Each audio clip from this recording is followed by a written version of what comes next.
Bonjour my friends, I'm Frank and welcome to Club Foodie.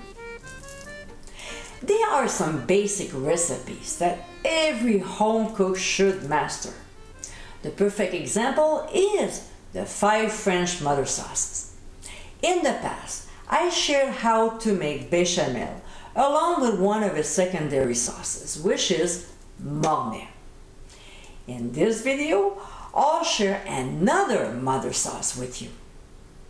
In today's episode, I'll show you how to make Hollandaise sauce. This is a sauce recipe absolutely everyone should master because the taste is so lovely. It is a little bit technical, but definitely not complicated, especially after watching the video. So my friends, let's get cooking. In a small saucepan, we'll add 3 egg yolks, and then we'll whisk them very well until they get thick, about a minute.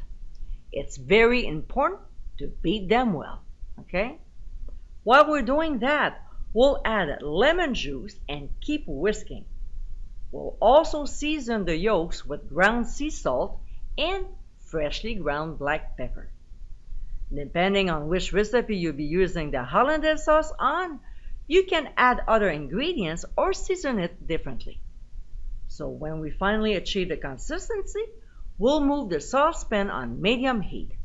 Now, this is when it gets technical. We don't want to shock the yolks, so while whisking constantly, we'll make sure that the yolk mixture doesn't heat too fast. The best way to have control is to move or lift the saucepan off the heat. As we gradually heating up the yolks, the mixture will slowly thicken until we have this consistency. Then we'll move away from the heat and start adding the melted butter. You can add 2/3 of a cup to a cup. And like when we temper the eggs, we'll pour a tiny amount at a time. At first, it will be a few drops, and slowly add more as we progress with the sauce.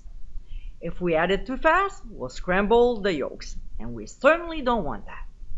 As the sauce thickens, we can add more at a time without the risk of messing up. So when we're done with the butter and the sauce is nice and smooth, we can move the saucepan back on the burner and keep it warm on low until we need it. And my friends, this is our Hollandaise sauce. As you saw in this video, there's nothing to be afraid of. You just have to go slowly and be careful with the heat. This classic sauce is very quick to make, and now you can enjoy it with eggs benny or asparagus. You can also take it a step further and make a secondary sauce with it. I hope you give it a try soon, and be sure to visit clubfoodie.com for ingredient amounts and more info. Until next time, my friends, bon appétit!